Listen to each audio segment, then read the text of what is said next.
crazy to be back. The Terradome! Neither! Welcome to hell!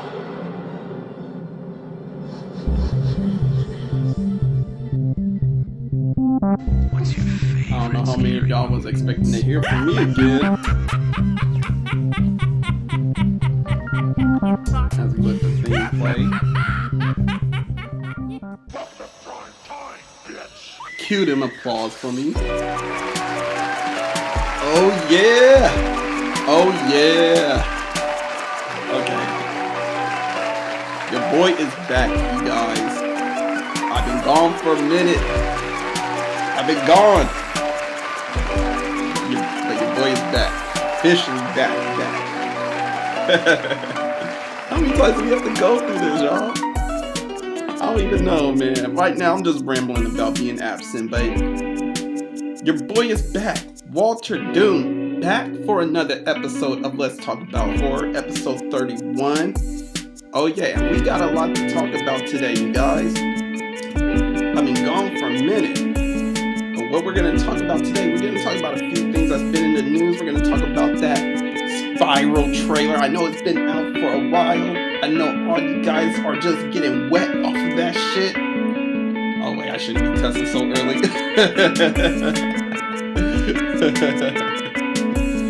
Oh man, but I'm going to give you guys my thoughts because it is one of my favorite films. As if you guys listen to me on regular, you guys should know this. We're also going to talk about Candyman, but don't say his name 5 times though. We're going to talk about that trailer that just came out last week before this whole weekend getaway just happened. And we are also going to talk about a Child's Play 2 remake sequel. Okay, well, we probably already know it's a hoax, but I'm going to give you guys my thoughts about that. And we are going to, of course, rank the Into the Dark series, which came out in February. Oh man, I just feel real bad just being this absent, but I have a good reason, you guys. So bear with me. But yeah, we're gonna talk about My Valentine, and I am going to rank that film for you guys and let you know where that is landing on the list of the Into the Dark series. And yeah, of course, as always, I got the outro for you guys, which is going to be the meme of the week and the must-watch movie of the week. But yeah, let's cue them applause one more time.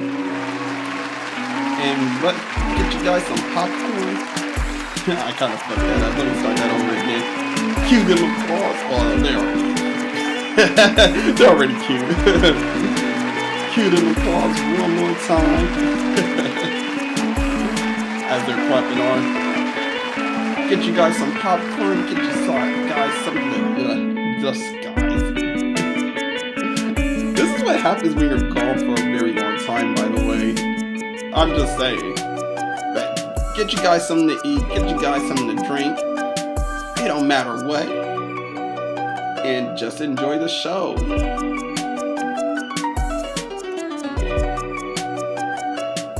Alright, let's go ahead and cut them applause real quick.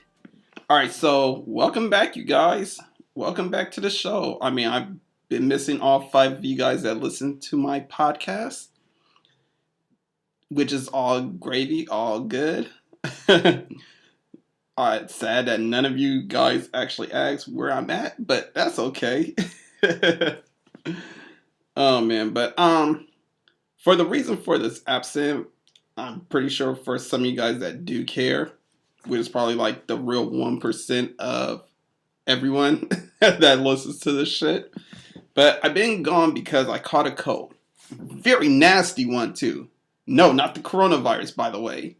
I know that shit is going haywire on the news right now. I mean, it just seems like no matter where I turn, we're just hearing about coronavirus this, coronavirus that. And if we're not hearing about the coronavirus, we're hearing about Kobe Bryant's death. By the way, R.I.P. Kobe.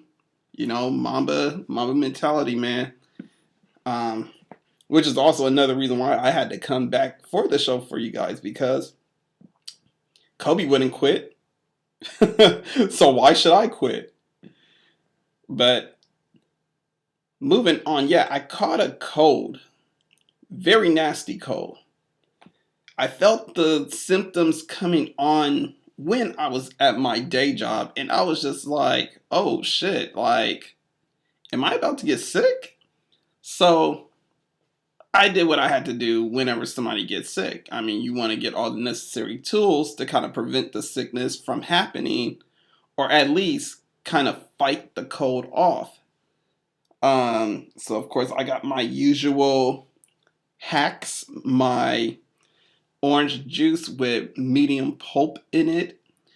I got some Campbell's noodle soup. And yeah, I mean, and I got like, I didn't get my usual NyQuil. I ended up getting like some fucking Tylenol cough medicine, which was probably like not the move at all to go with. I don't know, maybe that's why I was like dealing with the sickness longer than what I expected to deal with. But anyway, moving forward with it. So I caught a cold. This is the same week, literally, when my Valentine is coming out. So I pretty much caught a cold during that week, which is pretty much the first week of February. And I've been actually dealing with the cold for like a very long time. I would have to say this is probably like the first time in maybe like last week where my voice actually sounds really normal. Because before my voice didn't even sound normal at all. I actually sounded like I was still sick and I still had mucus. But yeah, this is pretty much the first time I'm actually really sounding just normal in normal cases. Like just having my normal voice, I could kind of like do little bullshit voices. I don't know, for some of you guys that don't really know me, I sometimes I like to do imitations of people's voices and all that. If I could do them if they have a very distinctive voice. And just like maybe yesterday, I want to say, which was like Sunday, because I'm recording on a Monday, by the way. I just found out I could actually screech my little voice, well, screech my voice back into like some type of character or whatever. So I was like, yeah, okay, cool. So, like, kind of like how I did like that whole Mickey Mouse thing when I was talking about Disney and shit like that. Usually I do shit like that behind closed doors. But yeah, this like yesterday was probably like the first time I actually was able to actually really use my voice fully to where I just didn't have to worry about mucus clogging it up or anything like that. But it sucks. It sucked getting sick. I'm honestly wondering where I got it from. I'm assuming that I caught the cold literally when I was in the grocery store, of all places, right?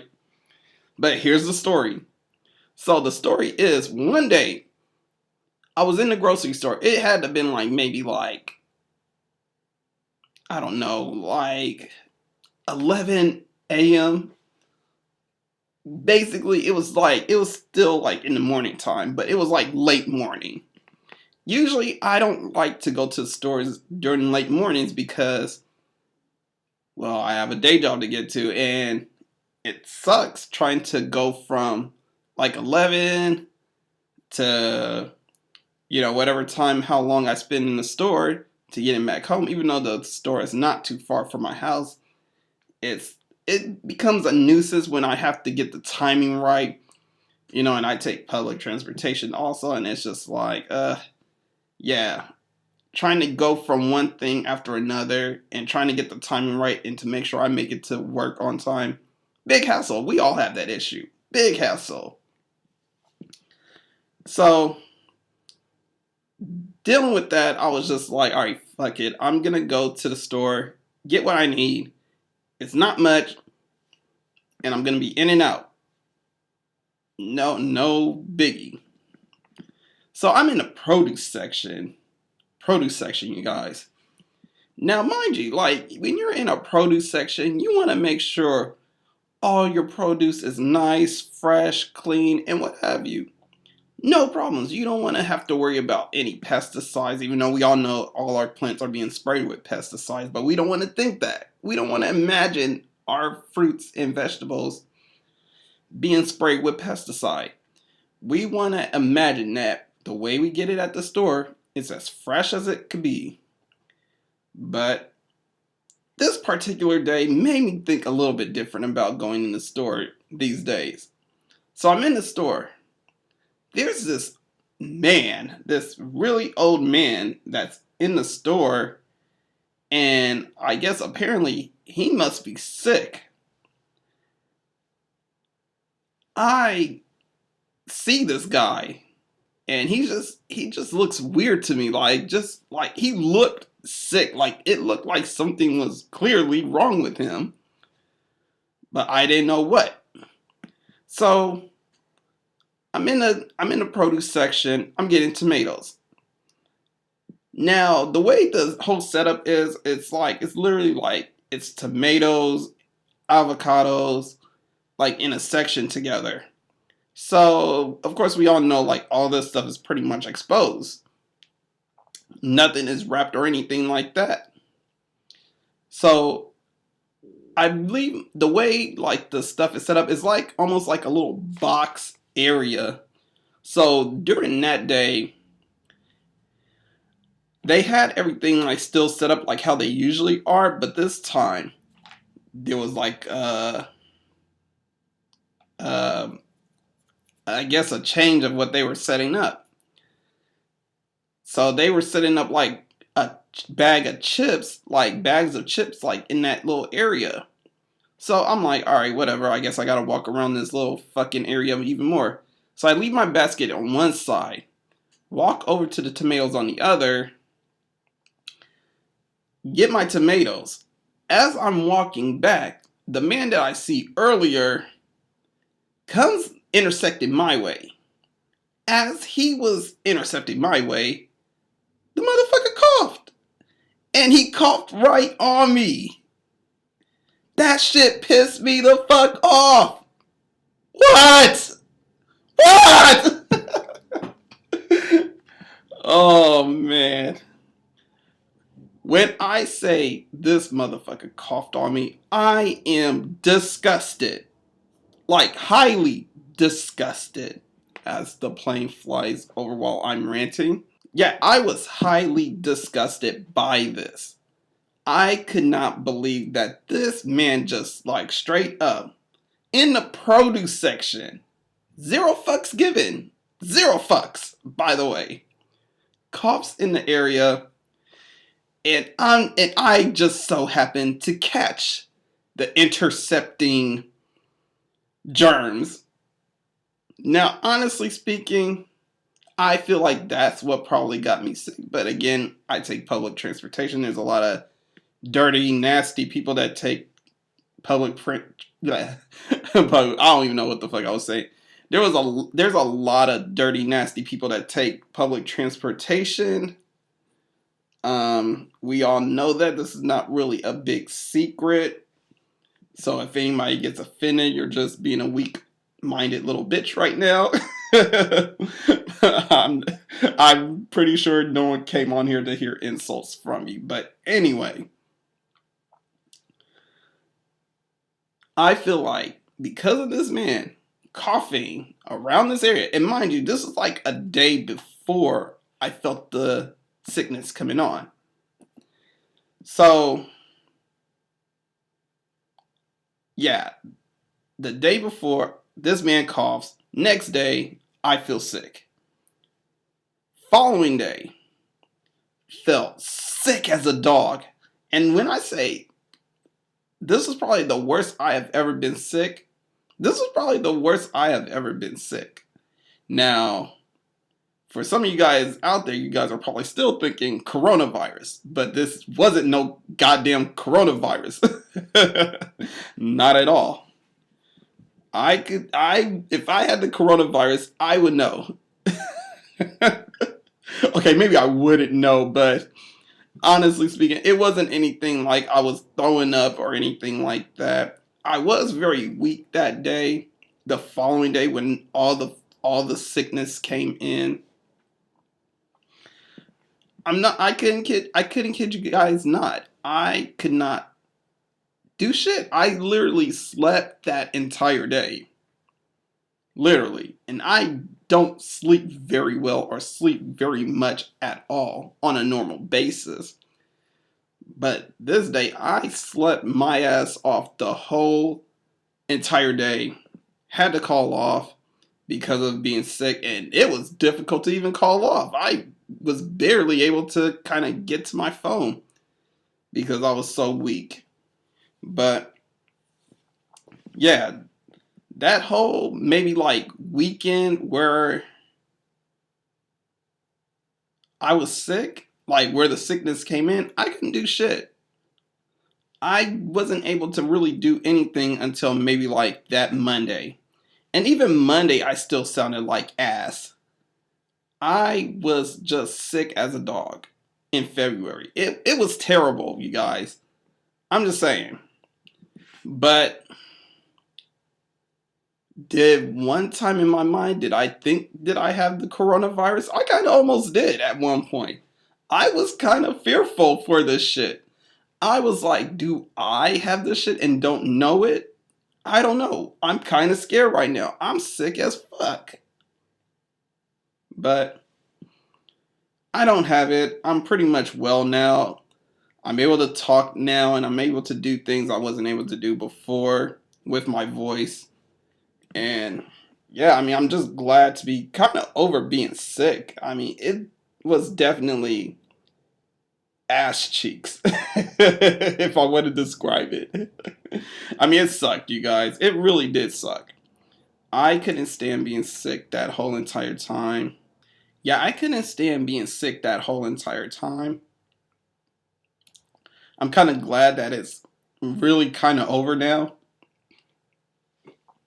And now that it's pretty much over, I can get back to doing what I love, and that's talking to you guys. You know what I'm saying? And of course, as we all know, I mean, we had to deal with the death of Kobe Bryant. This memorial just happened, like, I want to say last week, actually. Last week, Monday. Yeah. Yeah. So, I don't know how many of you guys actually watched it. I mean, I gotta say one thing, just to touch bases on that. I felt some type of way about Kobe's death. But after a while, I kind of got tired of hearing about it so much. I felt like it's just been beaten to death until this memorial service happened. It got beaten to death, and I think like right now it's even still getting beaten to death. About it, to me, I just feel like we should all kind of like take what we learned from Kobe, the good stuff, not the bad stuff. You know, keep that Colorado shit to you guys yourselves. We don't need that negative energy. And just kind of like live our lives as best as we can, you know. I just gotta say, like, as far as like the whole Mamba mentality, you know, being the best you can be, doing all that you can to be the best person that you can be, I think we could all learn something from that. It doesn't matter what we're trying to do, you know, whether it's, you know, talking on a podcast like I am, or if you're like trying to be a lawyer, if you're trying to be a police officer. I don't even know why I'm thinking law right now. But yeah, just it doesn't matter what you're trying to do or what you're trying to be. Just be the best person you can be. So if you want to be a hooker, be the best hooker you can be. I'm just saying. I'm kidding, you guys. Don't be a hooker. That's a hard ass life. But I mean, yeah, I'm not even gonna touch bases on that. It kind of reminds me of when I watched this movie Girl Lost. Oh my god, dude. That gotta be the most fucked up film I have watched in a while. I kid you not. For you guys that probably haven't watched it before, if you have Amazon Prime or Tubi, look up Girl Lost. All I gotta say is, it will definitely fuck your mind up as as much as it can. I know after watching it, I was feeling very conflicted, I should say, about some things that were happening in this film. And I also was just like, damn, I am feeling like very fucked up right now. Like it makes me feel bad as being a man right now. But if you guys seen this film before, I mean, you guys probably already know what I'm talking about. I mean, it's not really a horror film per se, but I mean, the things that happens in this film, you could kind of consider this a horror film in some sort of way or fashion because it's very disturbing, very. But speaking of disturbing to like the not so disturbing. I don't even know how to talk today, you guys. But from the disturbing to the not so disturbing, I have watched the Final Destination films recently. Yeah, and I gotta say, total shit. Total fucking shit, that whole fucking series. What the fuck did I really watch? And honestly speaking, I'm not even interested in watching the fifth film. Like, why are there five of these shits? I don't understand why at all. It's it doesn't make any sense. I actually feel like it should have stopped at the first one. Like, okay, in the first movie, you get like these high school students. Main character is Alex. He has like this premonition, sees the plane going up in flames, what have you. He stops everything because he sees all the stuff that happens in his vision play out right in front of him.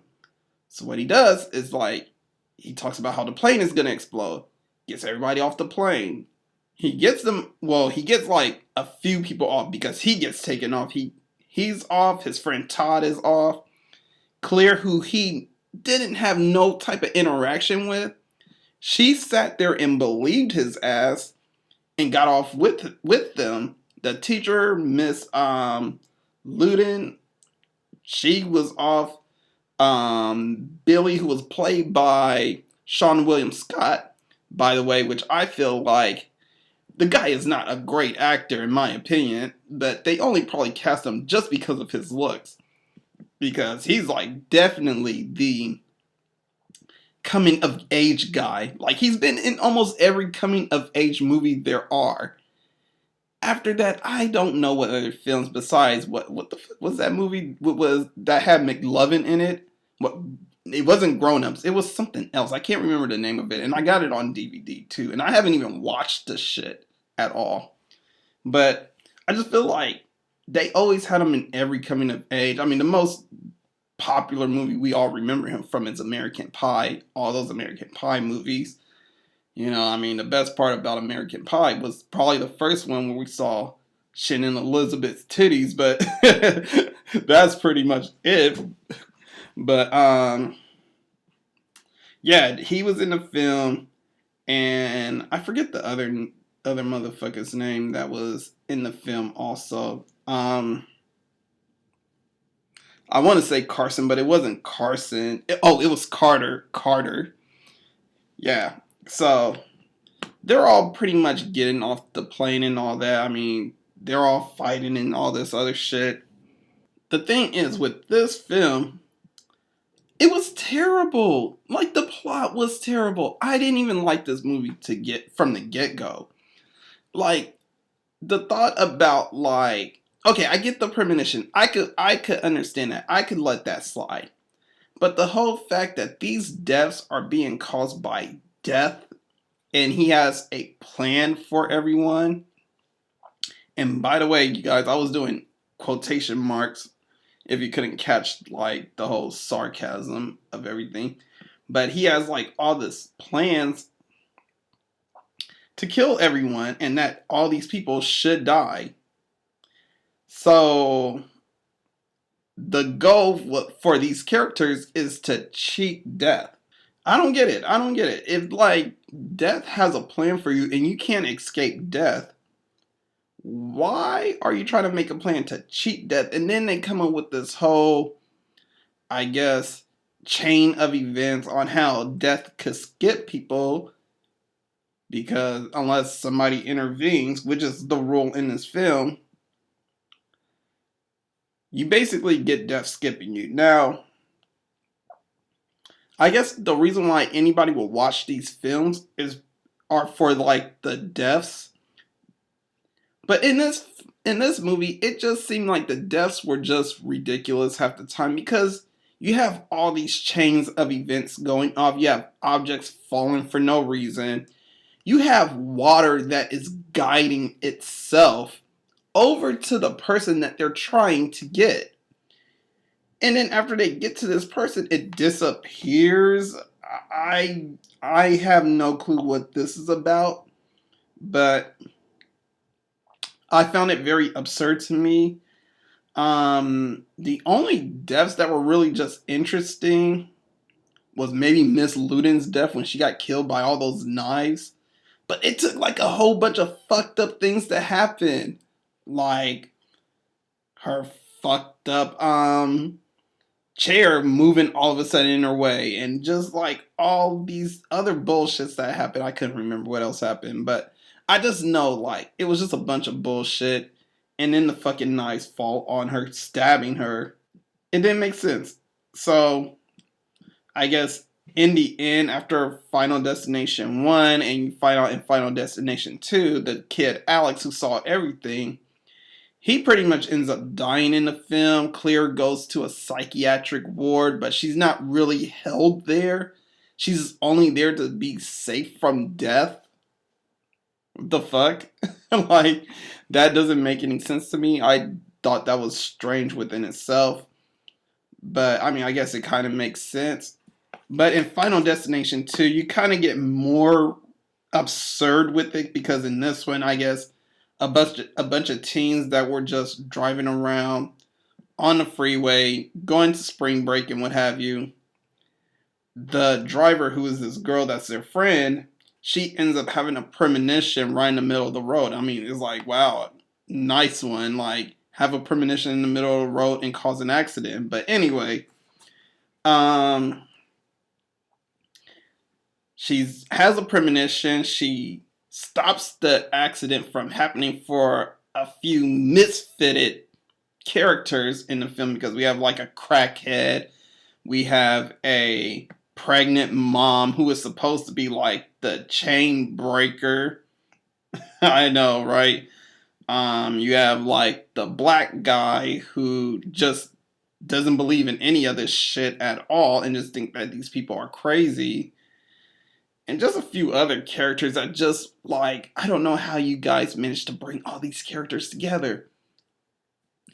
But anyway, even with this one, it got even more ridiculous because you just saw more ridiculous deaths. And here's another thing about like the thing about this movie is that a few things that you would have to realize is the rules of death, the order of the characters and how they're going, and it was one more thing. And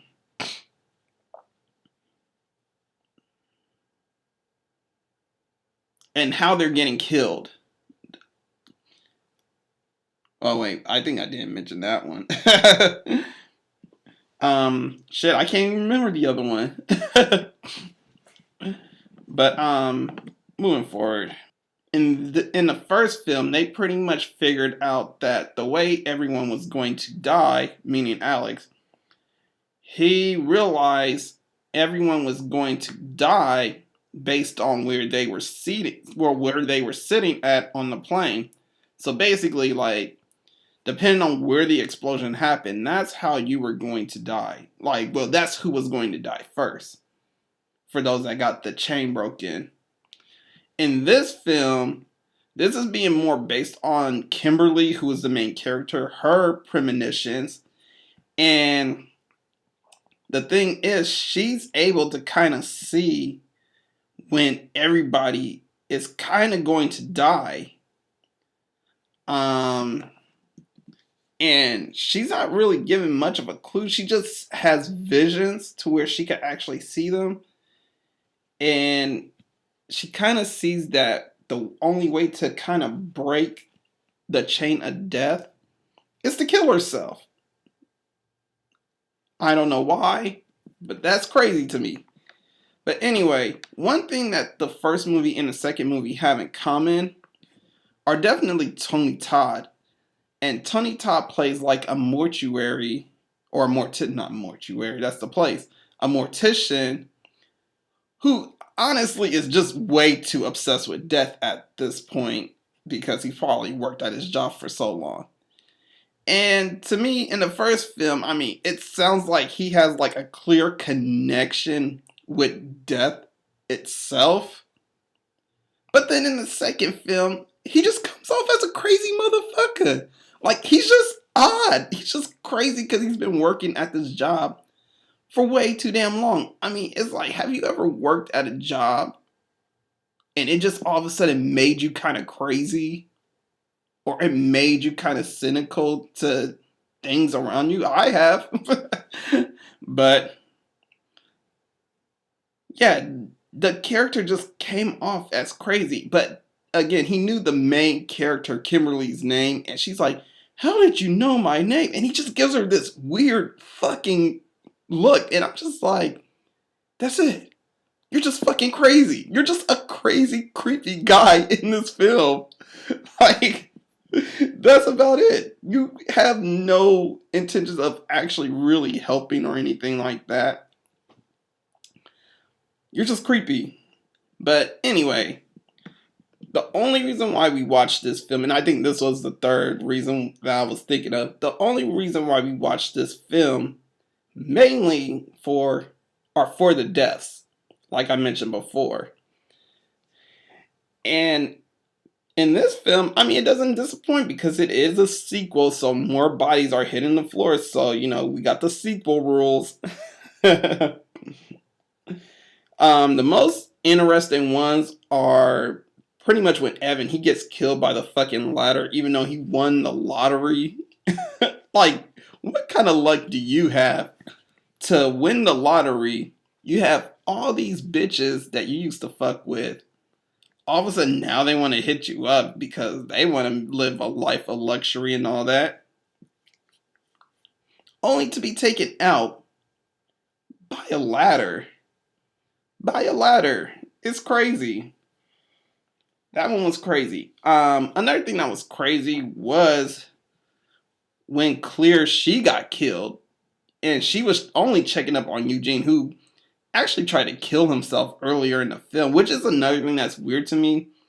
I guess the rules of death doesn't apply to suicide, so if you're trying to kill yourself, you can't kill yourself because death has to kill you first. And in order for death to kill you, death has to kill whoever's on the list first. So, yeah, there's no killing yourself in this film.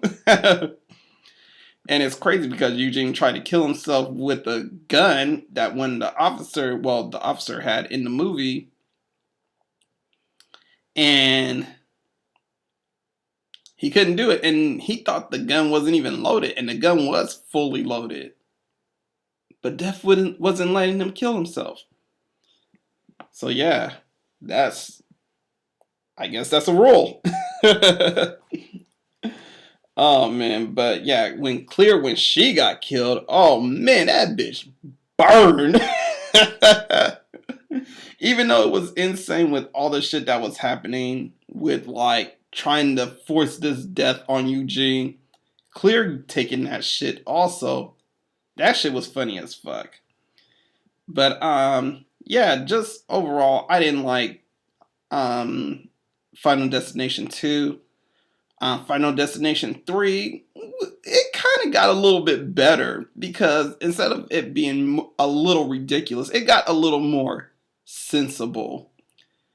And of course, it's the same thing. Someone has a premonition. It was a girl. She had a premonition through like all the photos that she was taking. Well, actually, the photos were actually more clues than premonitions. But yeah, she had a premonition. She was on a roller coaster. She saw that everyone was going to die, and she got off the roller coaster. And actually, a lot of people that were on that roller coaster that she was on got off the roller coaster too. Um, the one thing we could kind of understand that in all these films so far, up until maybe part four, are the simple fact that these premonitions that are happening, they're being more experienced around like certain events that are definitely kind of scary to most public, but we do this shit anyway, you know, like getting on airplanes, getting on roller coasters, driving freeways and shit like that, or at least just driving a car, period.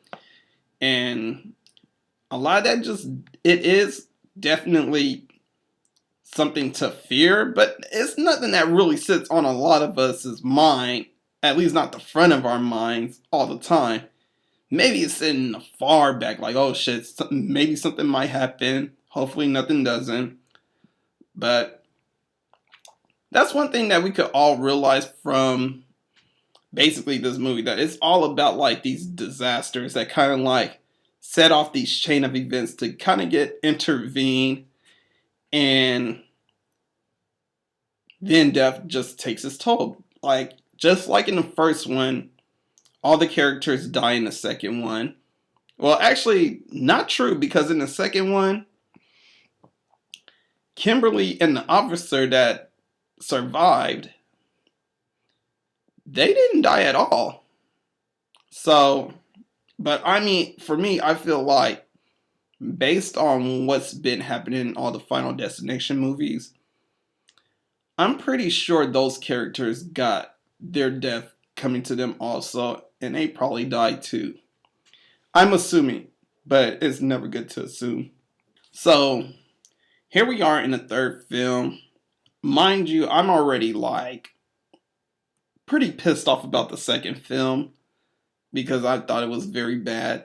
The third film was, I gotta say, looking back on it after watching the fourth Final Destination film, this one wasn't that bad as far as like what they were doing with it. There was no Tony Todd at all to see in the film, but he only lent his voice for certain parts of the film, as far as like the devil's voice in the little theme park area. And I know he lent his voice for another part in the movie, but I can't remember what part it was. Um,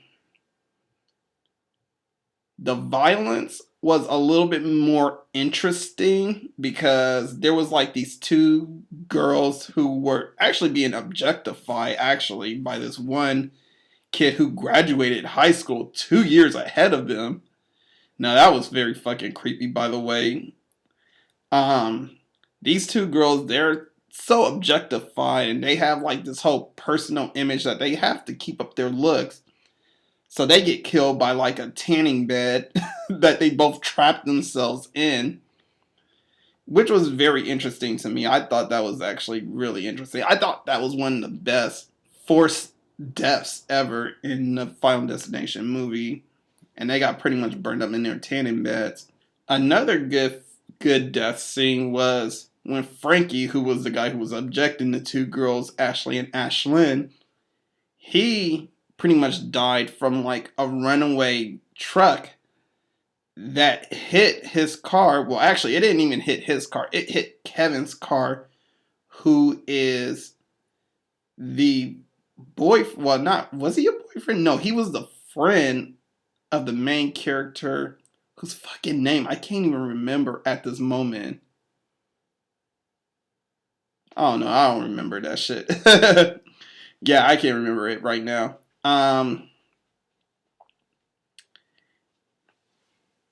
Yeah, the runaway truck hit Kevin's car, and it forced the motor out, which forced the little fan that's kind of like in the motor to slice Frank's head open, which was like fucking gruesome, by the way. Another one that was actually really good was the flagpole actually impaling Julie's friend, which was the sister of the main character. just like out of nowhere because of the fucking, I guess they had like this whole celebration that looked like so 4th of July and whatever. And pretty much this horse knocks over this flagpole that shoots up in the air, and it pretty much impaled Julie. Even she got saved. She got saved by Kevin, but Perry, oh, she took that shit. But again, with this film, it just comes to that whole point of like, why are these characters trying to run away from death? And in the end, we get to see like this whole train accident that ends up killing the surviving characters, who ends up bumping into each other on the train. Coincidence. Very fucking coincidence, but I think not. But moving on, we are moving on to the fourth film. And this is where it just gets to the point of just, I don't want to say absurd, but just complete obscene and just ridiculous at this point. This movie seemed like it was literally just made for 3D. And the only reason why I say that is because the movie looks horrible in 2D. Now, maybe if you're watching it with 3D glasses and shit like that, the movie will look better, because that's what the movie was intended for, was to be a 3D movie. Same thing with like the other films, boring premise, but this time things are just terrible. It just goes from like they were slightly improving to just straight up terrible. And I just couldn't figure out like why.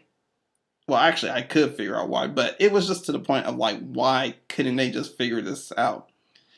I mean, at this point, Final Destination is what you watch just to see people get killed and all that, and just gruesomely, but you know, you don't watch it for like a deep introspective thought or anything like that. But at least with the characters, these characters were actually a little bit more human.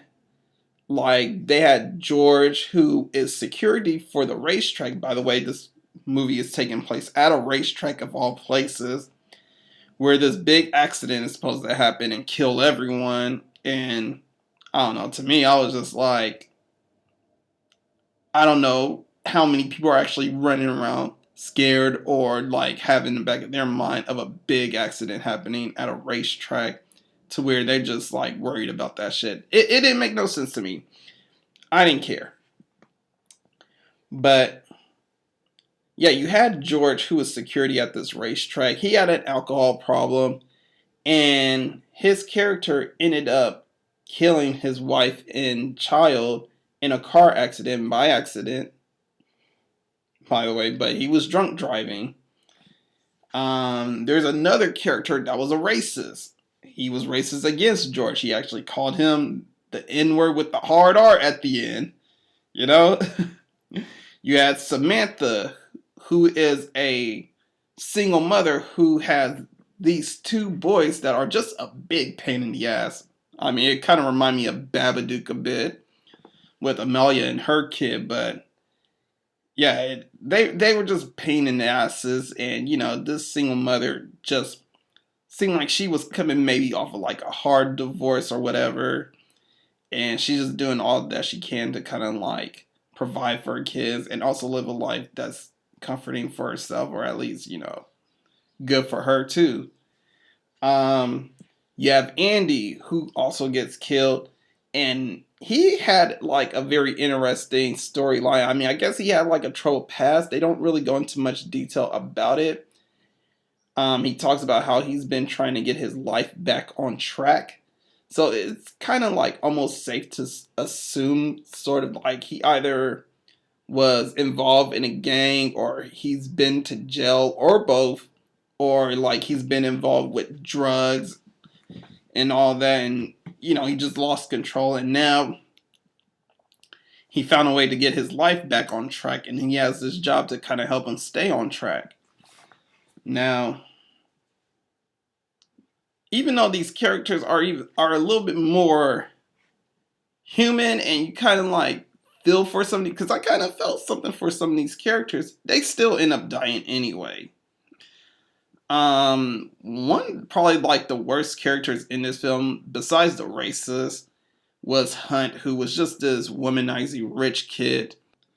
In this film, I mean, there's no Tony Todd at all. He doesn't even lend his voice in this film. There's a lot of CGI and 3D imaging that just looks really nasty, and it's not even worth me to go into detail about the deaths. The deaths are very interesting. Same storyline. It's just the same bullshit from the first film all the way to now the fourth one. And it just brings me to why I do not give a fuck about the fifth film. Apparently, from what I'm hearing, is that the fifth film kind of circles back to Flight 180. But do I really give a fuck about what's happening on Flight 180? Hell fucking no. I do not give a fuck about that movie. I do not give a fuck about them events. And just for the simple fact, I don't give a fuck about the fifth Final Destination. I'm not watching that shit. Unless it comes on, streaming like everything else did. I could really live without watching the fifth Final Destination, period. I really don't give a fuck about it at all.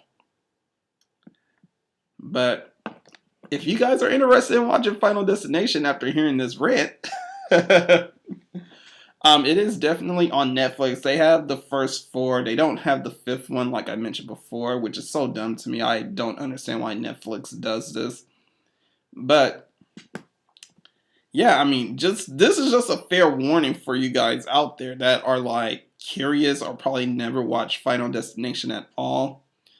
But if you guys have watched Final Destination, please tell me if you're listening to this on YouTube.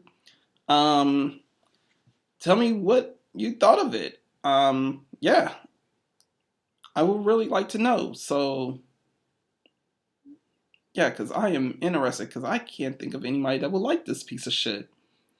But anyway, I am going to take a break real quick, and when I come back, we are going to talk about some news. So, like you shouldn't say in a horror movie, I'll be right back. What's your favorite scary movie? All right, here we are. We are back with some internet news. And speaking of Tony Todd, how many of you guys watched that Candyman trailer that came out on Thursday? Man, this is probably like the only reason why I probably delayed this episode was because of that trailer. Because I just wanted to talk about that trailer itself and how much I was excited to see this film. Well, how much I'm excited to try and see this film when it comes out, which comes out on June 12th, by the way. So, what we learned so far is that Jordan Peele, he's linked up with Nia DaCosta, and they are making a Candyman spiritual sequel, which is literally a sequel that coming after the first film. Which makes sense, I mean, because if any of you guys seen like any of the sequels to Candyman, they make no sense. They make no fucking sense at all. Maybe the third one, but even then, that shit don't make sense because it's happening in Los Angeles. It's not happening in Chicago. But anyway, so in this movie, we're supposed to be going back to Cabrini Green, but it's more gentrified, which is kind of like what's happening in the urban areas these days. If you guys don't know what's going on in the streets of Los Angeles. I'm not going to turn this into anything political, so don't worry, you guys. I mean, I think these movies do enough for me already that talks about subjects like this. So, in this movie, from what I'm learning and getting from this trailer, Yahya Abdul-Mateen, his character is actually in search of the Candyman for his main subject, for his art exhibit or what have you. So, I mean, I don't know if that's the real reason, but it just seems like it's being assumed to us that that's the reason why he's looking for the Candyman. So, he's pretty much trying to find the Candyman. He's pretty much trying to learn about the urban legend. And him and just a few other people, I don't know what connection they really have to each other yet. But they all start summoning summoning, they all start summoning the Candyman. And sure enough, he is back in action. Now, one thing that I'm learning from this film, which has been long rumored, especially from the channel 3C Film Review on YouTube, this film is supposed to be not just one Candyman, but two Candymen. So, Yahya Abdul-Mateen's character, he's supposed to become the Candyman. And while watching this trailer, it just made me think about what was happening in Nightmare on Elm Street Part 2 when Jesse, he was becoming Freddy Krueger himself. Now, I know for like a lot of you guys, or some of you guys who probably dig deep into like the ethos of like why that film was the way it was. And for some of you guys that probably don't know, the main character Jesse was actually a real closeted homosexual, I guess, in a way. I mean, I didn't know he was gay, so that's why I'm calling him closeted. But he was definitely a homosexual male.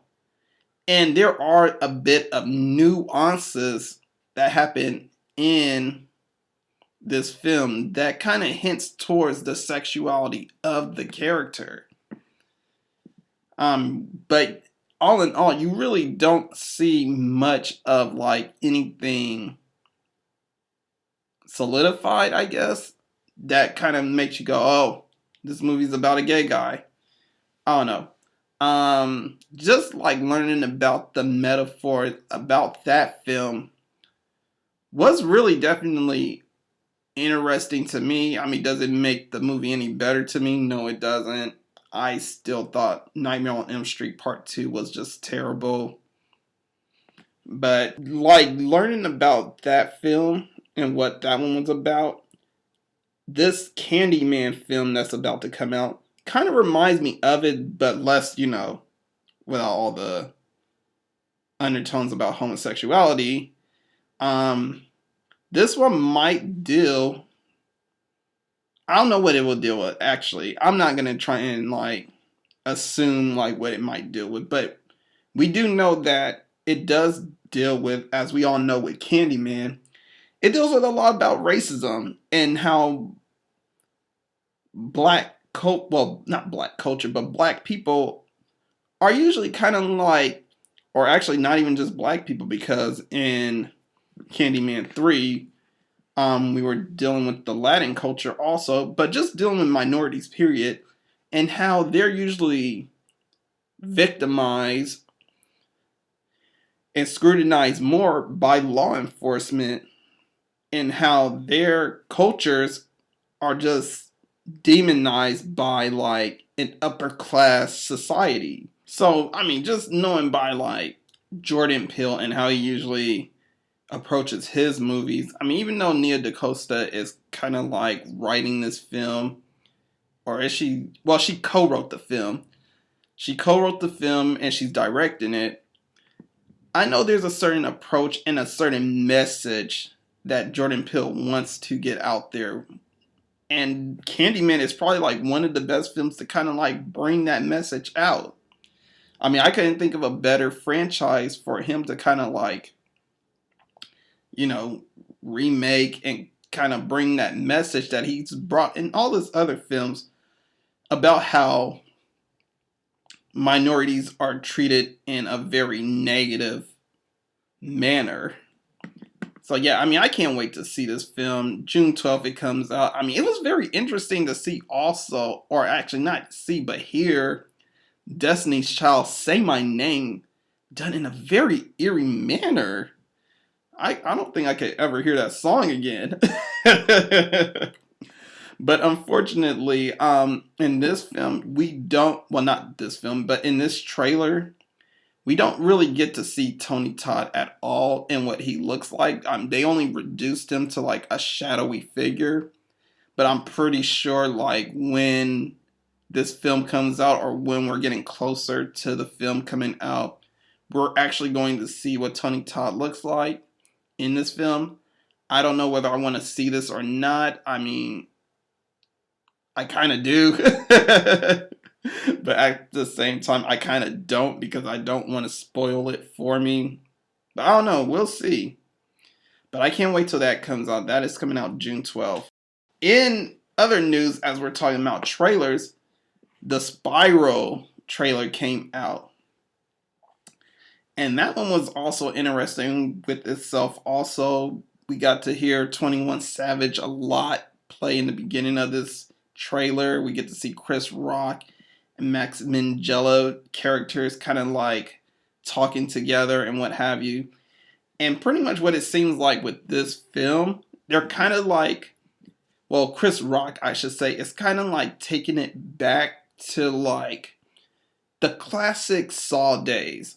Basically, like, mainly, like, around Saw 2 to, like, I want to say, the last good Saw film, I would have to say, is probably, like, Saw 5 or, no, not 6. 6 was okay. But, like around Saw 2 to 5, he's bringing it back to that kind of era and tone where, like, cops are pretty much being targeted by Jigsaw. And we don't really get much from this trailer. We don't really get to see much. As we all know and hope that Tobin Bell will be in this film. It looks like he is not. He did not appear in the trailer in any type of way. But also, there was also, if you notice in the trailer, there was also a doll kind of like Billy the Puppet. I don't even think Billy the Puppet looks the same, but I don't know. Who knows? But if Tobin Bell is in this film, I'm pretty sure he's going to be kind of like a big surprise. He's not going to be anybody that they're really going to announce because they actually want people to see this thing. I don't blame them. I, for one, am excited to see this film because, like I mentioned before to you guys many times, Saw is my favorite film. It's my favorite horror franchise right next to Scream because those two are running neck and neck. But I think I like Saw more just because of how gory it is. And that's really just about it. It's just really about the gore. But not only just the gore, I mean, just also the detective aspects of it. It's very noirish, and I kind of like noir films a bit. You know, I do kind of like the whole Mulholland Falls movie. That it's a really good film.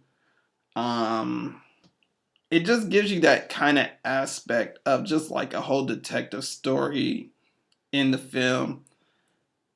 And it just comes off as very interesting because they're all trying to figure out, and as like the characters are trying to figure out, you're trying to figure out too, who is Jigsaw's apprentice?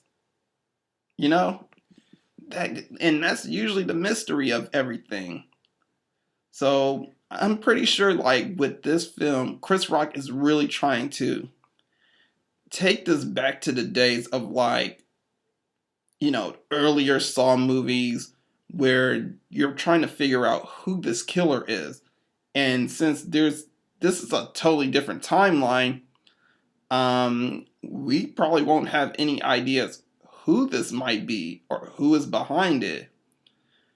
I know there are, I guess, assumptions or leaks in quotation marks, or just like people kind of like coming up with the idea that this film might be happening way before Dr. Gordon and everything else. So this might be an earlier timeline, in that the character Zep is actually the person behind all these crimes and just targeting officers, this, that, and the other. Because in the first Saw, we really don't see him do much except torture Dr. Gordon and his family.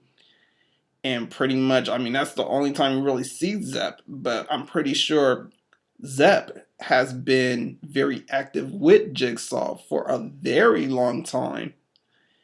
Just because of how budding their relationship seemed when Dr. Gordon really didn't mention the patient's name and Zep was like the one to kind of like stick up for John Kramer and just was like, well, he's a very interesting guy. So yeah. But ooh, what was that voice? But you guys, this movie comes out April 4th. I can't wait to see that. Definitely us all hope that this movie isn't total shit, but I am not expecting anything worse coming from Chris Rock. Last but not least, I don't know how many of you guys heard about this, but there is supposed to be a Child's Play remake sequel coming out. Well, actually, let's be corrected. There was a story claiming that there was going to be a sequel coming out for the remake Child's Play. You know, we were gonna get more Buddy, Buddy with the eye. Oh man, but that turns out to be a hoax by the news outlet We Got This Covered, and I guess they're pretty much known for making fake reports like this and others. I don't usually pay attention to them. I usually don't get my news from them.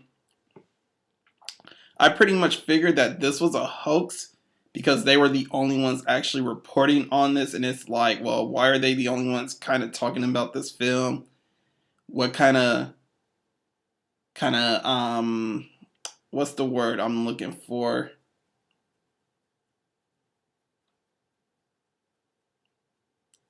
What kind of privileges or what kind of like, sponsorships or I really can't think of the word right now. But anyway, it just had me thinking like, why are they so exclusive? That's what I'm thinking of. Why are they so exclusive with them? Like, what do they do that's so interesting? But again, like the homie on 3C Film Review, he actually confirmed like this was a hoax. Now, to me, I mean, whether you like or hate the Child's Play remake, because I believe there's no in between. I haven't heard anybody say they kind of like this movie or they kind of hate this movie.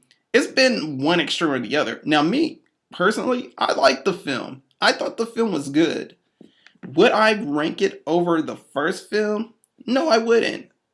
It's not the classic. I mean, the classic was also absurd, but it was actually good. This film, it was good to a certain extent because it was very modernized, but I just felt like maybe they shouldn't have called it Child's Play. And for the simple fact that like this one was by Orion, which is like Paramount and shit like that, and the sequels, they're all Universal.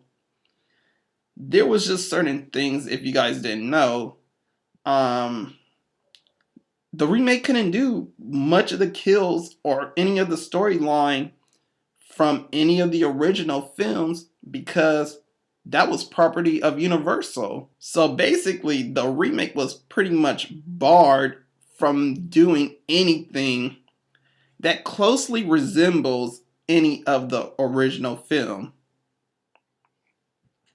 Or original films, I should say.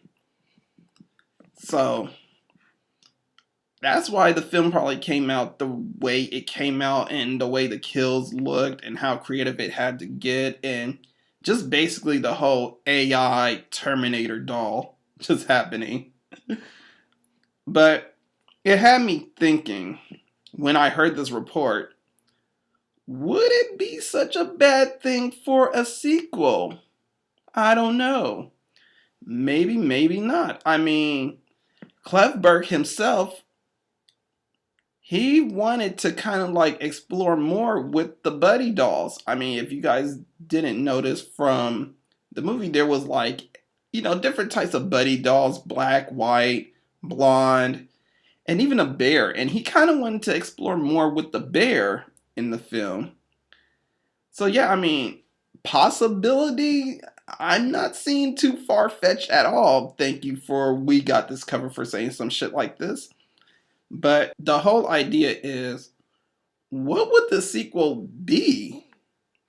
I mean, as we all know in the original film, Andy pretty much ends up in a foster home because his mom gets taken into a psychiatric ward because of the events that happened with Chucky, and no one pretty much believes her. There's a lot of dead people. The only people that are really known to be around that area is Karen and her fucking kid. And they're gonna blame a fucking doll on this? Yeah, crazy. So, as we all know, the sequel pretty much takes place at a foster home. And Chucky just pretty much runs amok and starts killing a lot of people. And just causes a lot of chaos. Now, it got me thinking, what could this sequel be about? Because obviously, Orion can't use that storyline. That's a Universal property. So I just thought about like a couple of scenarios that could possibly get used. I mean, here's a couple. So I was thinking like, when has Andy and his mom ever taken a vacation? Never. We never seen them take a vacation at all. In the original films, you see Andy getting taken to like a foster home. In the third film, you see him in boot camp. By the time we get to like fucking, he's in what, Curse of Chucky, Cult of Chucky. He's pretty much a grown ass man. And he's doing grown ass man things, you know, paying rent, paying bills, trying to live, trying to eat. Tries to date, but I mean, his dates don't seem to go that well. But I was just thinking like maybe Chucky could terrorize the Barclay family while they're on a vacation, you know? Like, you have this doll that's just like all over the place. Maybe he gets picked up by a little kid or something like that. And while this little kid is pretty much busy somewhere else, Chucky is pretty much stalking Andy wherever he goes. And whoever comes in contact with Andy, he pretty much kills, you know? Because Chucky is back to that whole possessiveness, you know? Or maybe like not really just attacking anybody that hurts Andy, but just like they're pretty much in the way.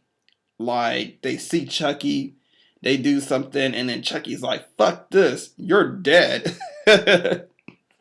I mean, that could be one possible storyline. I mean, that creates a story for the next hour and 30 minutes or so.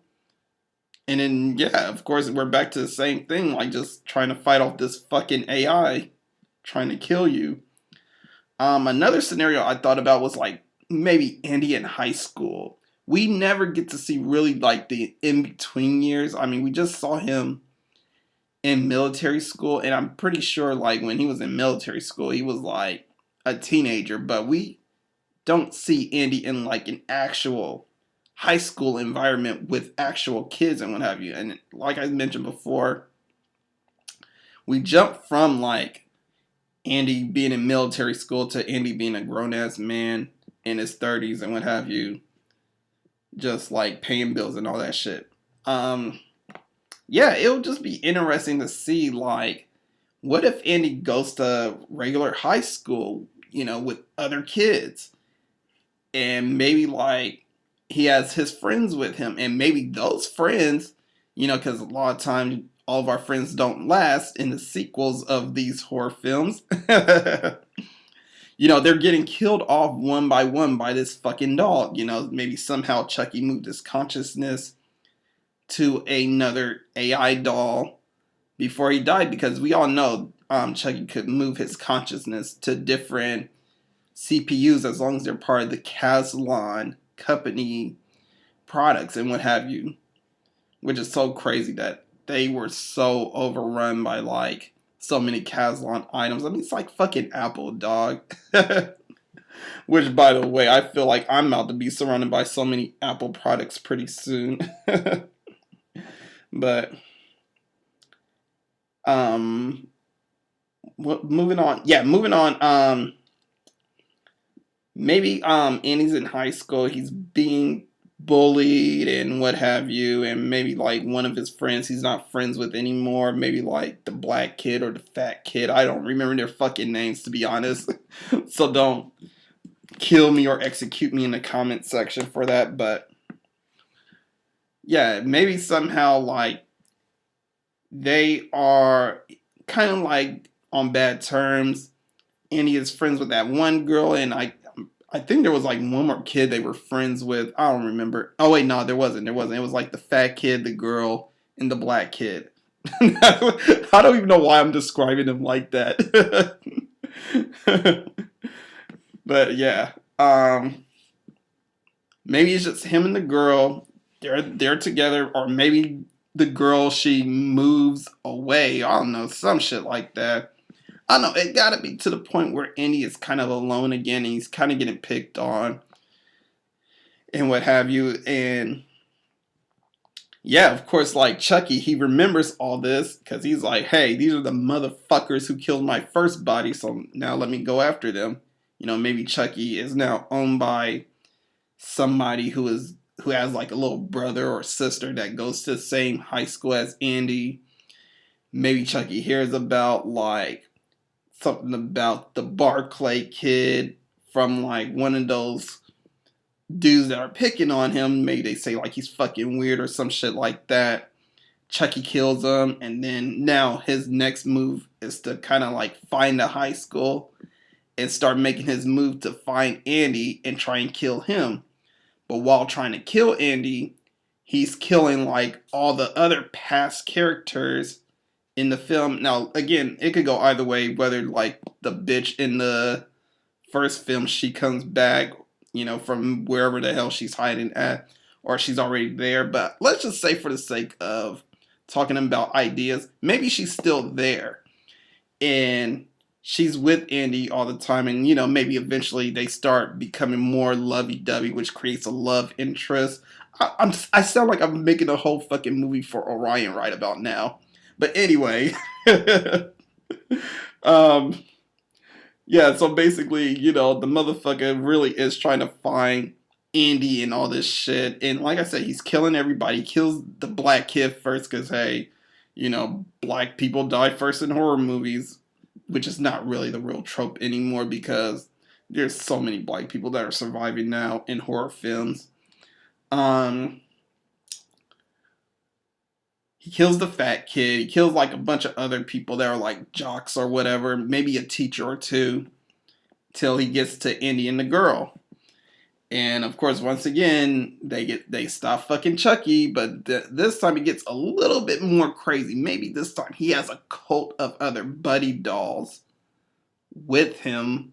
Maybe they get dragged into like maybe like a factory or something, and they're trying to like maybe eliminate his consciousness or somehow eliminate that CPU by going to like the whole building a Caslon company warehouse to kind of go there and eliminate his consciousness for all, well, not only just for him, but for all the Caslon items, which is for them the only way to kind of stop Chucky. I really do sound like I'm really making a whole ass film for this. I just really thought about this in my head. It's just being shit thrown out there. Um, but anyway, yeah, so yeah, they pretty much stop him and what have you, and yeah, it just pretty much ends again. In this film, we could probably also still have Brian Tyree Henry in the film. Actually, which kind of reminds me, because I was on Facebook the other day, and someone posted, they made a post saying like, name a black person that survived in a horror film. I didn't even think to add Mike. Mike actually made it to the end. He got hurt. He got fucked up. But he made it to the end. So yeah, I mean, I'm pretty sure we could say like Brian Tyree Henry character is back. Aubrey Plaza is back with her hot ass self. Um, I swear, I'm gonna find some way to kind of make a sample of "Careless Whispers" by George Michael, and each time I talk about like some hot ass actress or something like that, I'm gonna just play that song so you guys know what's up. It's just like, I don't know, I just feel like that whole little saxophone, that it's just so like it just reminds me of like some kind of sexy time kind of music, you know what I'm saying? Like even though the song is kind of like dark in its way, and I don't know, sometimes I feel like that song is about him kind of like coming out and kind of like feeling like he was lying to his lover, which is probably like a dude, lying to himself, and you know, he's just sitting there faking being with like women and all that, and you know, the only person that he could really dance with is this guy that he's in love with. But I mean, that's just my thoughts about that. We're not talking about songs right now. We're talking about horror movies. So I feel like, yeah, those two are together, and somehow, some way, maybe one of them get killed. Mainly Brian Tyree Henry. We lose Mike in the second film, basically.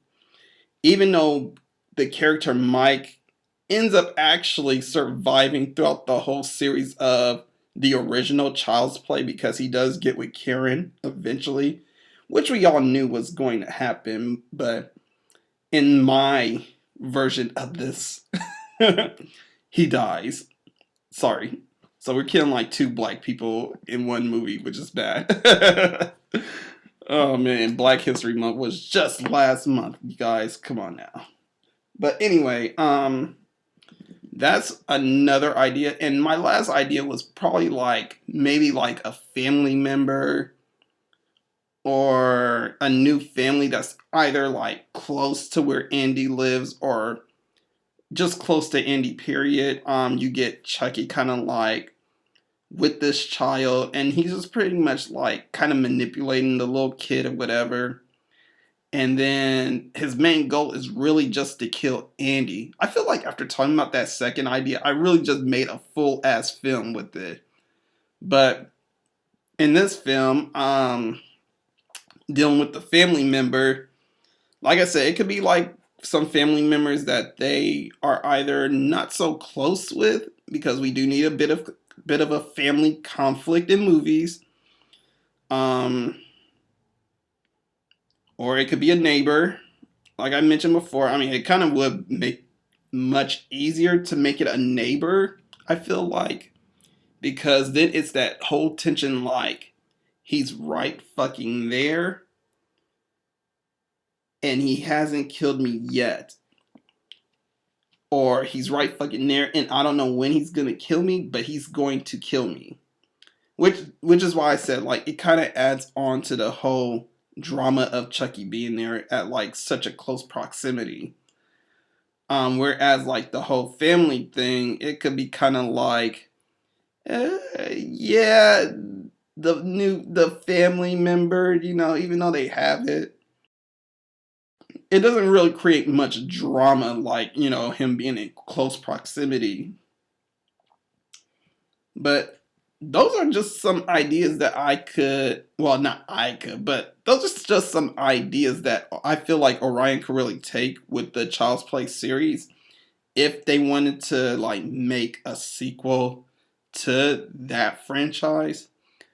I mean, it wouldn't be the first time a remake gets a sequel. We have I Spit on Your Grave, and that got like two sequels out of its original remake. Rob Zombie remade Halloween and made a remake sequel for part two. So it's not really anything that's like unknown or couldn't happen.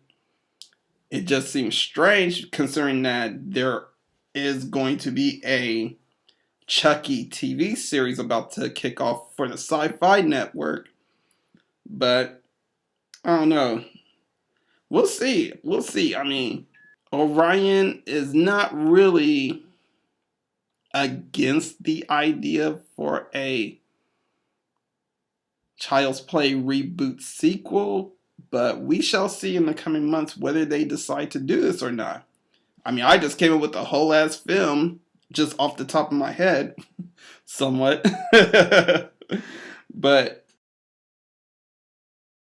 if they want to do it, they can make it happen. But anyway, that is it for the news portion of this show. Right now, I am going to take a break again. And when I come back, I am going to talk about My Valentine from the Into the Dark series and give you guys my thoughts and rankings for this film. So, once again, as you guys should not say in a horror movie, I'll be right back. Red rum. Red rum. Red rum. Red rum. Red rum. Red rum. And we are back, you guys. Yup. So, as you guys know, last month was Valentine's Day, the biggest holiday of February, which I don't give a fuck about, you guys.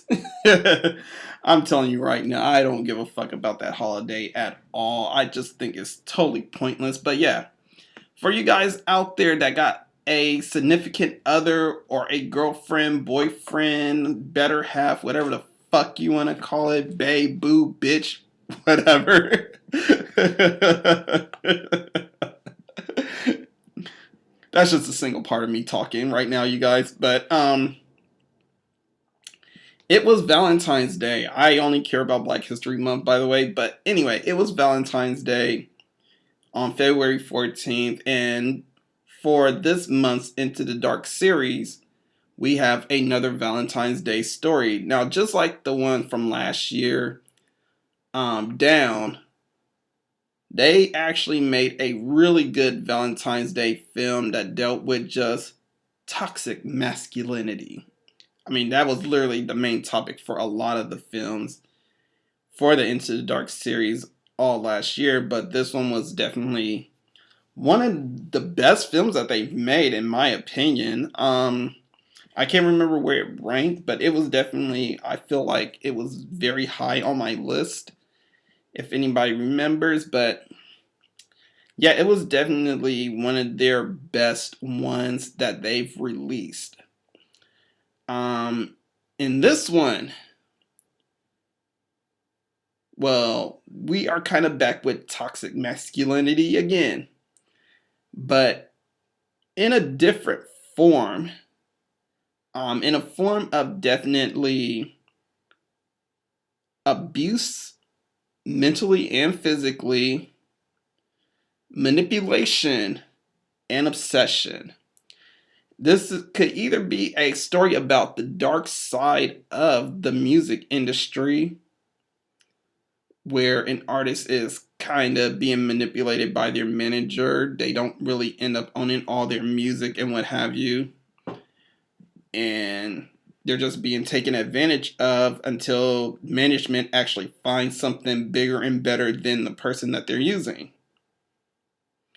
Or this could be a film about just relationship abuse and codependency. Now, My Valentine kind of mixes both all into one, and very beautifully at that, might I add. And I'm going to give you guys right now my thoughts about what I thought about My Valentine. Now, before I go into deep of My Valentine, let's talk about my rankings so far. So, as you guys know, I am ranking all the Into the Dark movies as they go by and go on. So, I did this last year, and you guys saw how my list ended by the time I got to the 12th film, which was god awful, by the way. I am ranking as we go along with these films. So right now the rankings are running like this. So Pilgrim is sitting at number 1, which is the Thanksgiving film, which I thought was very chaotic and good and just well written and produced. Number 2, Nasty Piece of Work, a comedy horror that fell into number 2 because all the other ones was total shit, by the way. Number 3, Uncanny Annie, which is like an uncanny mess, which I mentioned before. I don't want to recycle old sayings or jokes or however you guys are hearing these. I don't want to recycle them, but that's my thought. It's an uncanny mess. That came in number 3 with a score of 2.25. And actually, I should mention the scores of these films also. Pilgrim had a 3.63 for me. Nasty Piece of Work was 3.25. And the last one, Midnight Kiss, which is in the 4th spot, landed with a score of 2. I should really start comparing and contrasting my list from the year before in my list for this year, and just see how like all of these movies kind of mesh together. Because Midnight Kiss, that was god awful. That one was I believe the New Year's Eve bullshit, which I was just like, this is terrible. Like, why? It was definitely a terrible slasher film. I just could not believe how god awful it was. And it was just actually poorly written, actually, to me. And it's not for the fact that the movie deals with, like, you know, their leads are just like men who are gay and what have you, or just like guys who are pretending to be gay or playing gay characters or what have you. But it was just for the simple fact that this movie was just fucking poorly written. And it was just like, why is this movie so terrible? Why? Like, and I've mentioned this before, if you want to watch a really good, like, LGBTQ movie, they should have been watching Knife Plus Heart and learned something from that film. That film was actually a really good film. But not this shit. Oh, man. Chucky, what do you think about them? What are you, fucking nuts? You thought? I just had to bring Chucky out one time for you guys. That's all. That's all. I feel like I don't use my sample voices or samples anymore like that, but whatever. Anyway, moving on to Midnight Kiss. So, I mean, not Midnight Kiss. What the fuck am I saying? Moving on to My Valentine. Oh, man. I just talked about Midnight Kiss. That's why I'm thinking of it. Or that's why it came out. But anyway, in My Valentine, we are actually more star-studded in this film than anything. So this film is actually starring Britt Baron, who, if I had the George Michael's Careless Whisper song as a sample with the saxophone, she would get the tune. She is starring in this film as the main character, Valentine Fox, along with Anna Akana, who is also another consistent WCW on my social medias from time to time. They are pretty much like, well, Anna kind of pretty much plays her friend, Julie Vacalo, who is her basically partner in crime and music partner. And in this film, Anna Lore plays the main character, Treasure, who is probably like the duality version of Valentine Fox of what her life could have been, staying with the character Royal Brigands, who is played by Benedict Samuel. As you guys know, I have certain like rubrics and rankings for these films. So as I like to judge these films, I judge them by story, characters, the way the film is shot, basically the cinematography, aesthetics, and the gore and terror, which I know most of you gore fiends love. Well, at least for me, I do. I don't know how many of you guys actually love hearing about the gore. But moving on, let's first talk about the story. So, as far as like the story and plot of this film, The story and plot deals with Valentine Fox actually making her come back to the music industry. In this film, in the beginning, we are introduced to a podcast that talks about codependency. And basically, it just talks about how, in this podcast, how like one person starts becoming more and more dependent on this person that they're with that's very toxic for them. A word that we should all be retiring in 2020, by the way. What makes this story good is what we want to talk about. Well, the thing that's good about this story is that, again, like the foreshadowing of the podcast makes it good. I didn't really catch the foreshadowing at first, by the way. It took me a couple of watches to actually see the nuances of this film, and to actually catch that the podcast was actually foreshadowing what was to be in this film made it a bit interesting. Also, what was interesting was the story development. So, as I was mentioning, this is a story about a toxic relationship. Valentine Fox is making her come back into the music industry with help from her friend Julie. Now, what's standing in her way is that Valentine is actually singing all her original songs, all her songs that she wrote and created.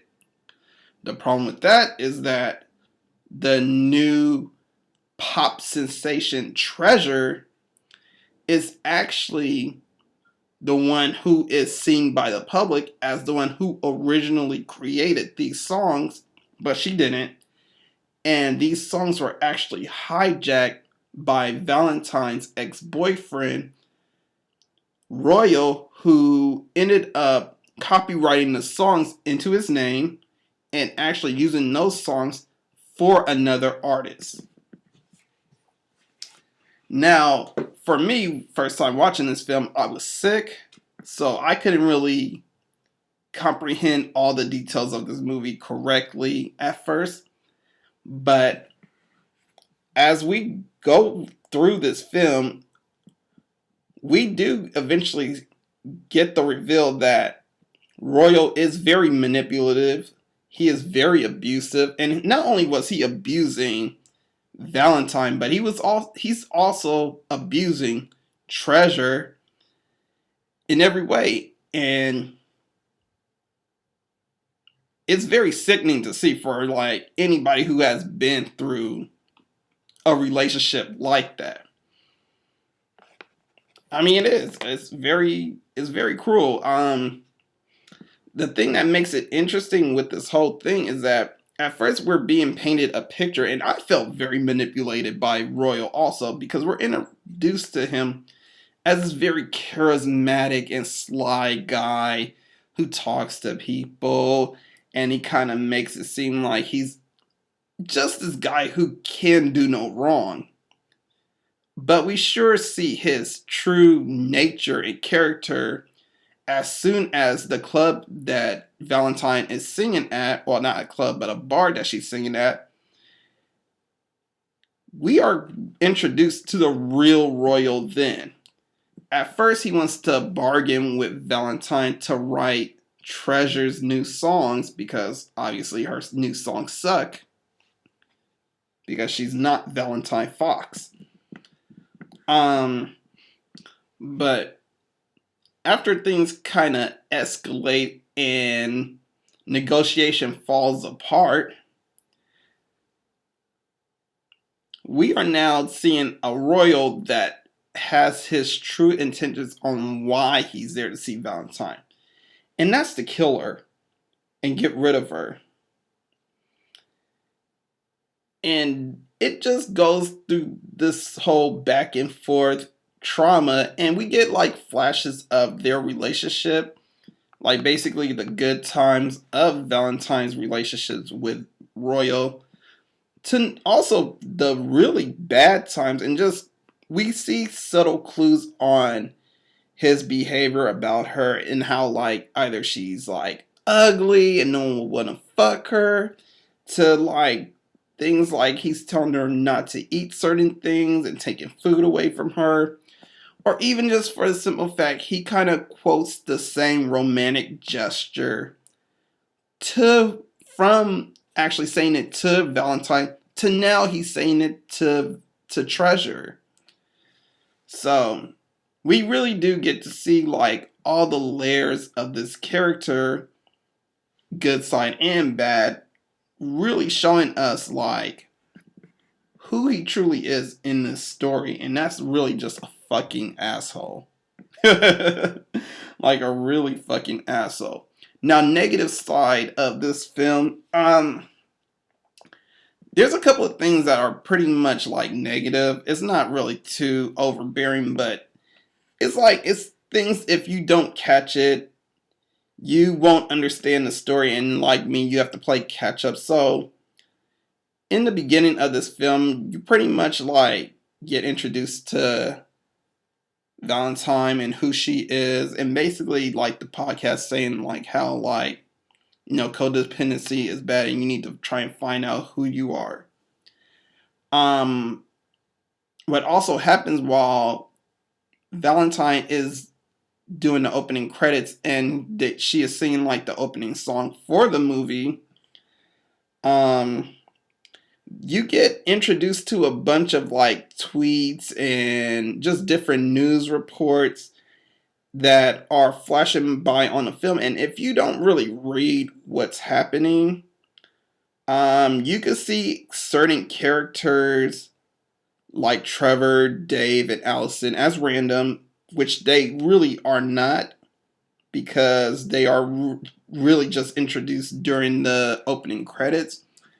Or you can see that like not Treasure, but Valentine's beef with Royal on how he stole her music and how she has Valentine singing her songs are kind of like causing a problem for her. And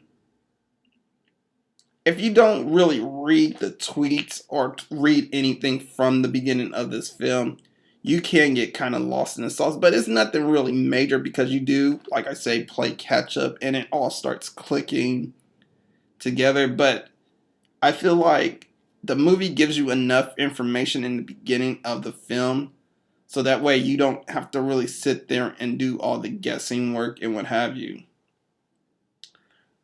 Another negative about this film was the two characters, Nick and Rosa, and they were pretty much useless throughout this film. Their storyline was definitely not really needed, but I guess it was because of the fact that they were the one characters to kind of like let us know that it's Valentine's Day and that I guess that's about it. That it's Valentine's Day.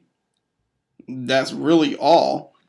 Other than that, I mean, there was really no point for their storyline. And the thing about that is that not only do we get to see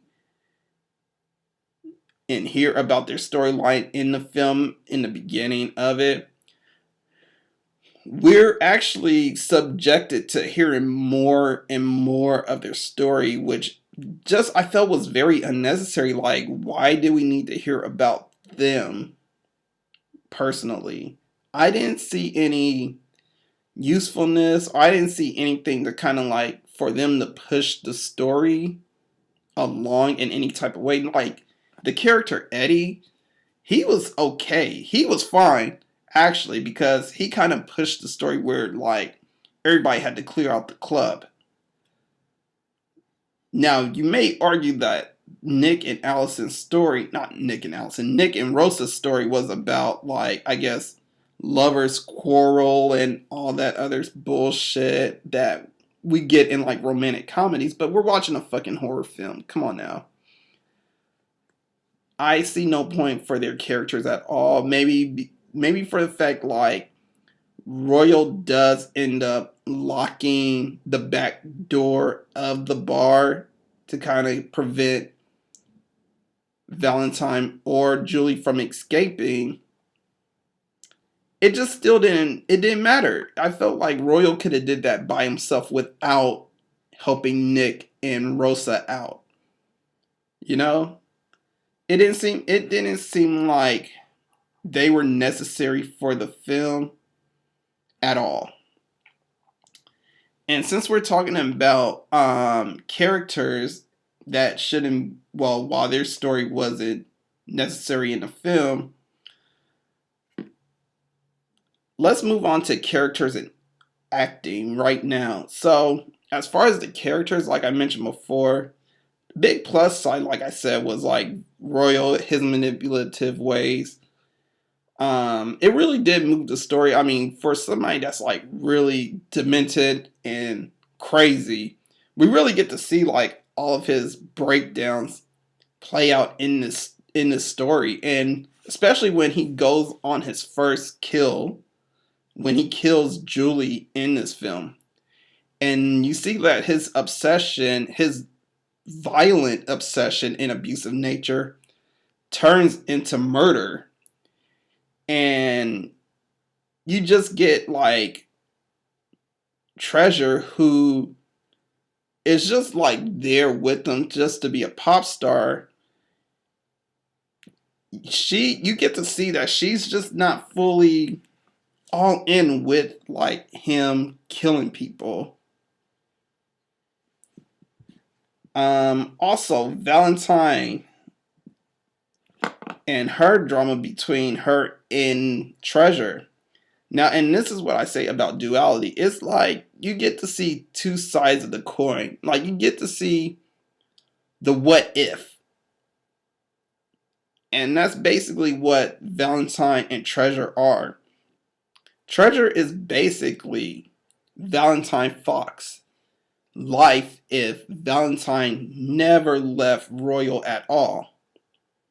Yes, she would have the fame. Yes, she would have the money. But at what cost? She will be abused, beaten, and just told what to do no matter what. And it really does play like a very strong role with this movie. Like, you get Valentine Fox when she first interact with Treasure, they're talking, they come to like some kind of like agreement that Royal has lost his fucking mind. But then you get to see like how manipulated Treasure really is when she says that Royal is not all bad and that what she loves more is the music that they're creating, and that she is more about staying with him to kind of keep her career going than actually keeping herself safe. And just to see like the whole both sides of the coin story playing out, because they both look alike, sound alike. And that was definitely like the main thing about like the problem with Valentine trying to reclaim her identity back. Is that for the simple fact there was another woman that Royal molded into looking like her and trying to be like her. But she was never her. She's not the real thing at all. A couple of negatives that were from the characters. Once again, Nick and Rosa, what is their true role in this film? Why are we subjected to their drama? They bring nothing to the movie.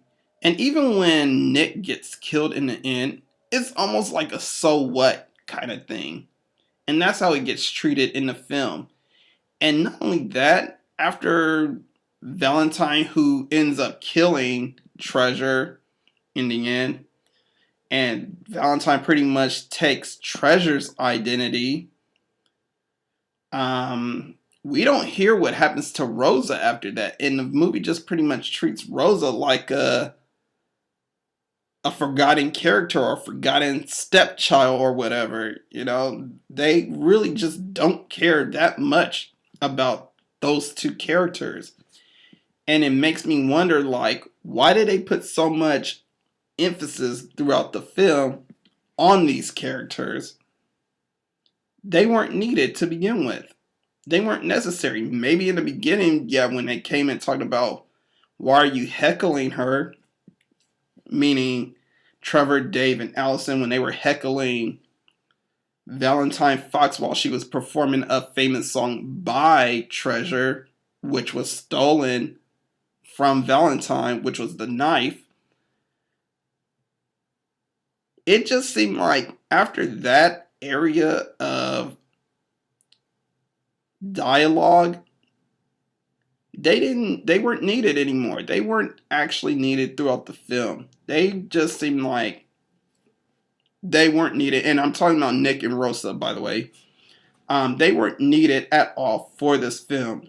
We did not need to hear more and more about how they were breaking up, how they were getting back together, how much they loved each other, and all this other bullshit that they were doing. Another thing that was kind of like bad with the characters is just too many, I guess, silly and corny lines that were in the film. But I guess that's something that you could kind of like expect when like this movie is kind of like in a different, well, not different, but it's done more in like a Scott Pilgrim kind of way. And I guess sometimes like when they were making jokes, they fell flat too much. Like the whole Trevor calling people psycho bitches, and I guess that's supposed to be funny or something like that. Or just like the whole Treasury and Nick and Rosa are looking stupid, like, oh, well, they're not industry, they're just crazy fans and what have you. But moving on from the characters, we're going to talk about aesthetics since I'm kind of talking about like how the film is shot.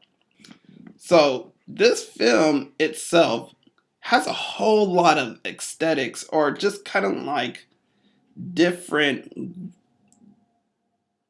presentations of what you're given in this film. I mean, between like the graphics of stars and glitter and horns to kind of like give the characters a little bit more personality, or the split screens to kind of give you more emotion, raw emotion of the characters. Maybe the close up effects on some of the characters' faces, and some of the nifty little color contrast that always seem to kind of like give these movies a bit of a darker undertone. Well, a darker tone, I should say, than what you would usually get if they were filmed in the daytime. But what was also good that they incorporated in this film were the music videos. I actually thought like the whole music video ideas and the songs that they were doing in the film were very interesting because it gave you a sense of what kind of genre and artist that we're dealing with. And it kind of reminded me also of like Kesha and the drama that she was receiving a few years back. I mean, for those that know who Kesha is, I mean, I know she's not really popular now. Who the hell talks about Kesha? But it reminded me of Kesha and her management issues on how like she didn't really own her music, and that the person that owned her music was an ex-boyfriend at the time who was also her manager. And the reason why she left him was also for the same reason why Valentine Fox, I believe, left her. Well, she left Royal, was from abuse. Yeah,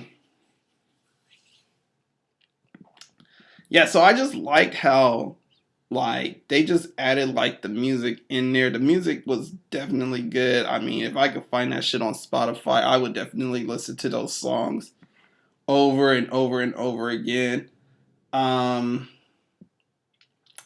Also, what was good, even though I kind of missed it, was also that for the simple fact that they added those tweets in the film and kind of like made it a little more interesting to kind of like develop the story a little bit more before you fully went into the movie.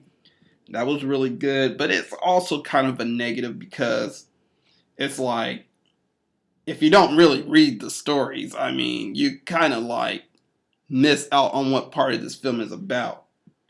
So, yeah.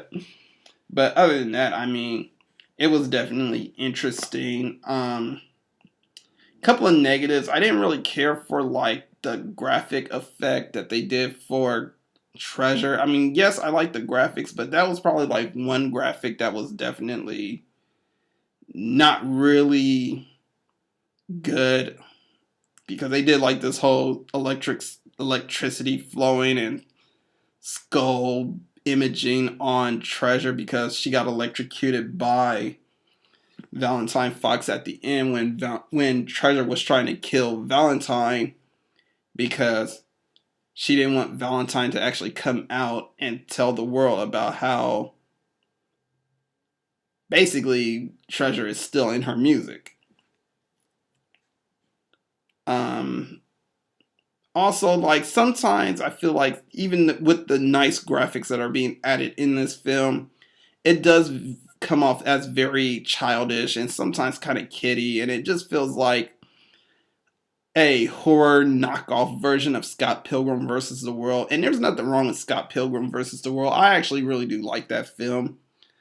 I mean, it's very video game-ish with the graphics and everything, and I love every bit of it. But we're talking about a horror film, and especially with this horror film where they're talking about mental, physical abuse, and sometimes violent abuse also, it kind of downplays almost like the serious tone of this film. But I mean, as a film alone, without going into details about like what this film is about, the graphics do come off as really good. And it comes off as very interesting for this film. But also that's like very interesting is definitely the gore, the gore, the gore. Oh my fucking god. I mean, it's not anything that's like jaw dropping or anything like that, but definitely this violence will definitely make you feel some sort of way because you're just sitting there like, he just killed so and so.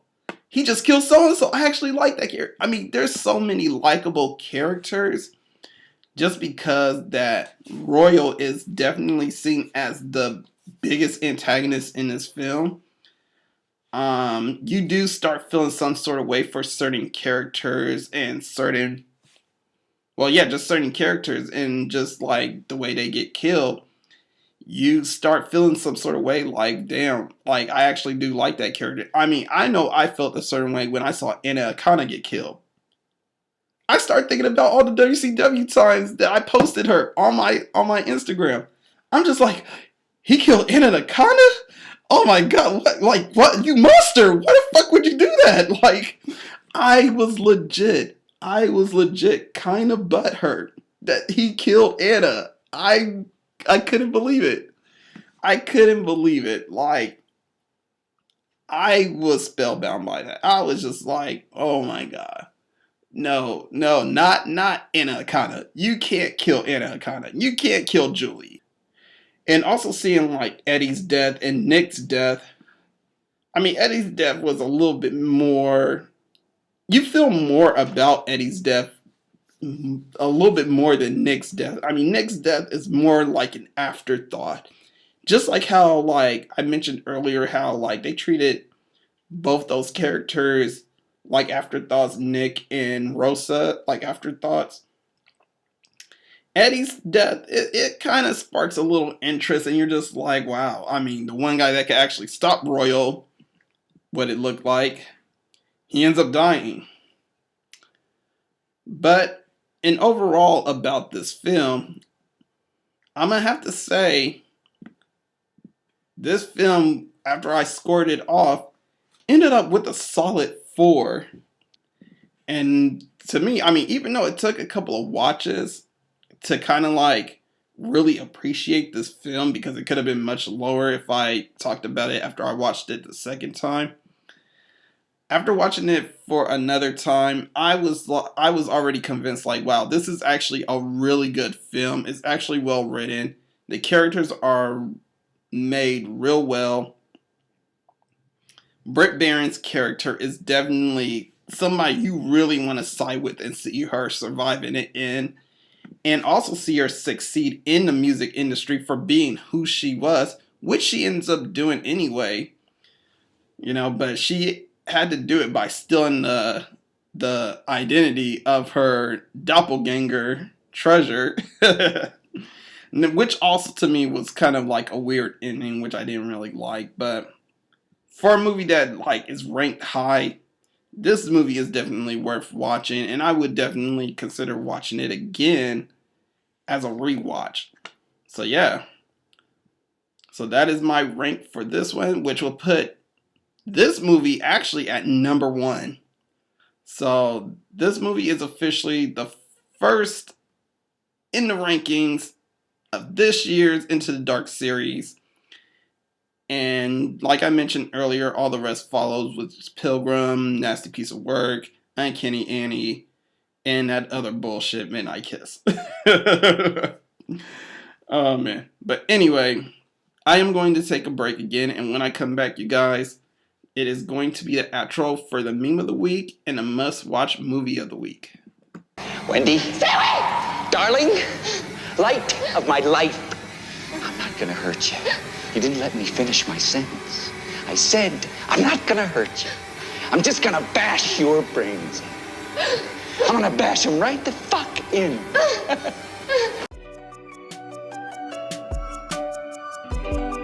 Alright guys, we are at the outro now, and as you know, we always have a movie of the week and a meme of the week. So for our meme of the week, I have a very interesting meme that I found actually just today while recording. Well, not while recording, but earlier today. And it says, when you finally discover the perfect pickup line. And it says next to this weird looking fella, for you guys that are on YouTube, you'll probably see it. But for you guys that are like listening on Spotify, you guys could probably find it on my social media on Twitter, which is @WalterDoom. But the picture says, on a scale of 1 to human centipede, how close am I to that ass? I couldn't help but laugh at that shit. Because I'm like, wow. That is a very good pickup line. I mean, there's no way to get closer to that ass than human centipede levels. You know what I'm saying? But I ain't human centipede no bitch anyway. But let's not be disrespectful. Oh my god. I need to stop saying bitch so much. But I love saying it. I mean, I know a lot of you guys probably like saying it too. But anyway, besides my misogynistic talking, we're going to talk about the must-watch movie of the week. And if you have Netflix, which a lot of us do, the must-watch movie is The Craft, which came out in 1996. As you guys probably already know, Blumhouse is actually going to remake this film. I actually watched this movie for the first time, I would say, last week. Oh man, I know I'm so terrible, but this movie is starring Robin Tooney, Firuza Balk, Nev Campbell, who is on the Scream movies, and Rachel True. Again, cue the George Michael music. Oh man, she was on many TV shows. I remember she was on the UPN show Half and Half with Essen Atkins. And when I was a kid, man, I always loved watching Rachel True. I was just like, ooh, that's my little crush over there. Oh man. But anyway, the premise of this film, for those that don't know about it, is after transferring to a Los Angeles high school, Sarah, who is played by Robin Tooney, finds that her kinetic gift appeals to a group of 3 wannabe witches who happen to be seeking a 4th member for their rituals. And I would say if you guys never watched The Craft before and you guys are kind of interested in witch films, definitely watch this film, because I gotta say this is probably like the best witch film I've watched ever. I don't really watch much films with witches, to be honest. I mean, I love my gore. I'm telling you right now, I could tell you like all the best gory films to watch at the moment that I've watched. But I could not tell you what is the best witch film or what have you, you know? So yeah, I mean, I would definitely say if you guys have never seen The Craft before, definitely watch The Craft. And if you guys got any witch films that you've watched and liked, definitely suggest it to your boy, you know? Suggest it on my Instagram, suggest it on my Twitter, suggest it on my YouTube page if you're listening to this on YouTube. You know, and while you're at it, please like, subscribe, and follow, and all that other good shit. Best way to segue, right? You know, as you know, Instagram is at Walter Doom. Twitter is Walter Doom 1 because someone took Walter Doom from me. Fucking asshole. But let's not say that. As you guys know, if you're not listening on YouTube, it is definitely at Walter Doom. And if you're looking for me on Spotify and want to listen to this on Spotify, it's Walter Doom also. So yeah, I am signing out. This has been another episode of Let's Talk About Horror. This is America. Don't let them catch you slipping up. Peace. And also, hopefully I'll see you guys next week. Peace.